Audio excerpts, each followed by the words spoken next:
Hagrama Mohilari, do swear in the name of God, affirm that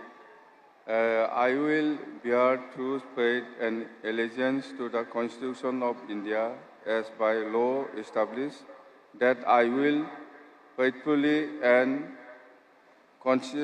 conscientiously discharge my duties as the Chief Executive Member of Bodoland Territorial Council, and that I will do right to all manner of people in accordance with the Constitution and the law, without fear or favor, affection or ill will. I, Sri Hagrama Mohilari, do swear in the name of God that I will not directly or indirectly communicate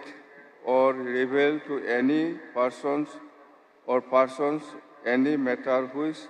shall be brought under my consideration or shall become known to me as the Chief Executive Member of Bodoland Territorial Council,